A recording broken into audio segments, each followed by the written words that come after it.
Who are you looking for? The school's first gymnasium, which had become dilapidated and no one was using it anymore. What a terrifying experience for those who went there out of curiosity. My alma mater is a deserted high school in the countryside, but it used to be a mammoth school with a high deviation score and a fairly large number of students. That is why there are 2 gymnasiums, an unbelievable number of empty classrooms, unused dormitories, and other useless things that are left over from those days. The place where we used to gather was the broadcast room in the first gymnasium. The first gymnasium had been there since the school opened, and although it had been repaired over and over again, it was rarely used due to its decrepit condition and malfunctioning equipment. It was used as a stage and for exhibits only during the school festival, so I remember how lonely it was to sneak into the broadcast room before and after the festival.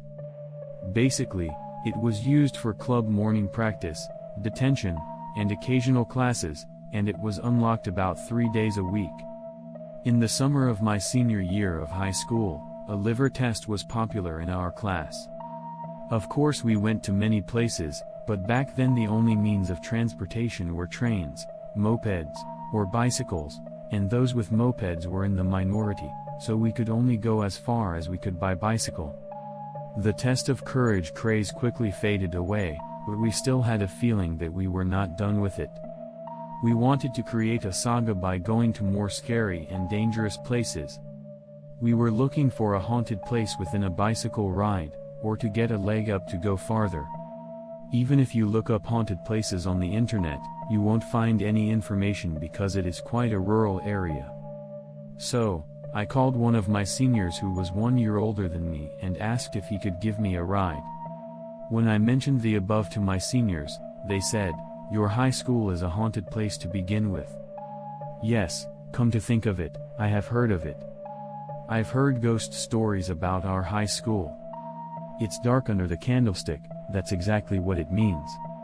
However, we didn't know anything about the common story of Hanako-san in the bathroom or any school, so we called every one of our seniors and gathered information. We picked up a few things we wanted to investigate. 1. The spirit of a female student appearing by the pool in the middle of the night. 2. The spirit of a male student looking down from the rooftop. 3. The spirit of a female student wandering around the first gym. I didn't think 1 and 2 were scary, but rather interesting because of the requirements to meet that spirit. Besides, about 4 seniors were telling the same story. It must be a famous story. 3 was slightly shocked that our home was a haunted place. This needs to be investigated. However, only 1 senior told me this story. Is it a minor story or is he making it up? First of all, I went to sneak a look at 2:22 a.m. and they said they were standing there. I was hoping to see a girl in a bathing suit, even if it was a ghost, but nothing appeared. Then 2. I sat on a bench in the schoolyard, closed my eyes for a while and opened them, and I heard that there was a spirit looking at me from the rooftop. The result is, I thought I must have misjudged the antenna. The main dish is the first gym. We had a quick check of 1 and 2 on the same day, but we talked about being determined to see the ghost only in the first gymnasium. The poolside and rooftop can be seen from the outside, but inside the gym is naturally locked at night. I thought it would be difficult, but the lock I left open in one place was still open the next day. It seems that the after-school management is lax because of the lack of use. Later that day, there were 6 members who gathered. The broadcast room is located on the 2nd floor of the gymnasium, overlooking the lower level. The 6 guys crammed into the broadcast room and spent the rest of the day looking down at the 1st floor. The time we gathered was around 2300 hours. According to what I have heard from my seniors, they show up at 1400 hours midnight. The reason as to why it is so fixed is not certain. One of the members of the group, glancing at his watch, says, 2 minutes to go. 2 minutes to go. The conversation gradually dwindles. 1 minute to go. I can almost hear my heart beating. The broadcast room is quiet and still. I look down from the broadcast room and see nothing but the darkness and the emergency lights and the faint moonlight. The emergency lights and the faint moonlight are the only light we can rely on. No sign of him. I knew it was a hoax. "Do you want to go downstairs?" A whispered conversation begins. To be honest, I was so scared that I wanted to run away. The guy who suggested that we go down there was also shaking. Everyone, including me, was determined to bring back horror stories. Nothing had scared us when we investigated 1 and 2, but we were scared for some reason. Maybe we were anticipating something that was about to happen, or maybe we were simply scared because we were indoors, a place we usually used. I was so scared that I came home right away even though it was 1400 hours midnight. I said to my classmates, "I'll go down there and look for it." 10 seconds of silence. Probably all of them were remembering their own big mouths that they had uttered during the day. Without reply and in silence, they opened the door to the broadcast room. The poorly constructed G sound was eerie, even though it should have been familiar. It was just as the lead guy was about to start down the stairs.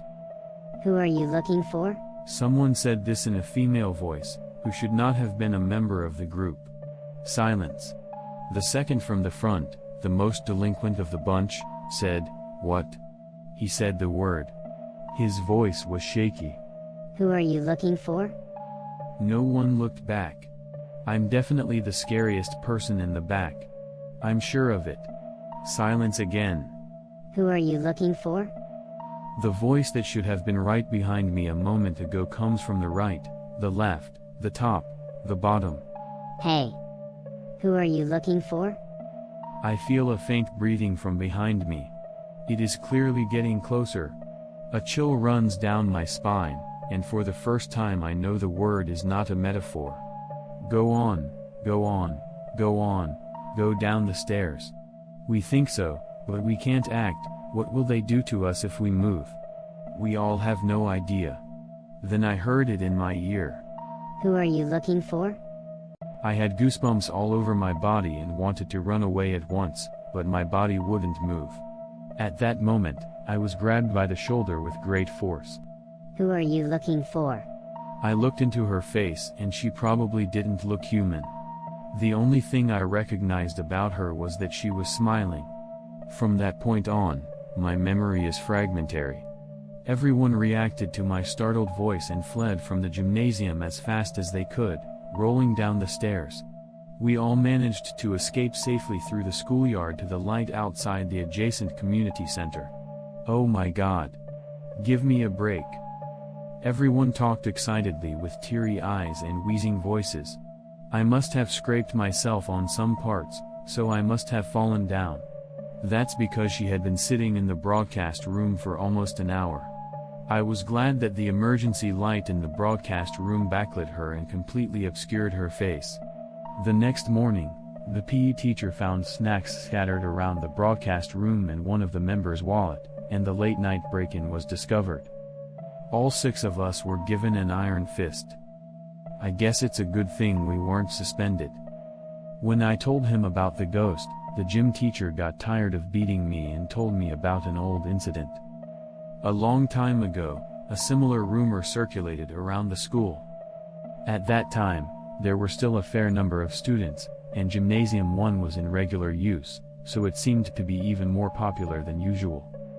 Various incidents occurred until the ban on the use of Gymnasium number 1, such as people who stayed there until midnight to see ghosts after club activities, or people who tried to perform a joke seance and got into a fuss. One student who was a sophomore in high school at the time stayed in the gymnasium until midnight on the orders of his seniors. It is not clear whether he saw a spirit or not, but he ran out onto the road in front of the school and was killed in a traffic accident. After that, due to the influence of this incident and the decline in the number of students, Gymnasium 1 was no longer used on a daily basis, unless there was an irregularity such as a lack of space. Now we don't hear such gossip for a while, but who did you hear it from? I was asked. I'm the one who called. This is Yokoyama-senpai. When I answered, everyone was puzzled. Including me. I know I said so myself, but I didn't know the name of the senior. The PE teacher said. Was there anyone like that in last year's class? It's probably just a coincidence, but it's the same name as the student who died in the accident. I looked at my cell phone's outgoing call history and didn't see Yokoyama's name. Was he trying to cause the same thing to happen to me? It's a question I can't help but think about, but I shudder to think what would have happened if I had not crossed through the schoolyard but had gone out onto the road. This is the end of this story. Thank you for listening to the end.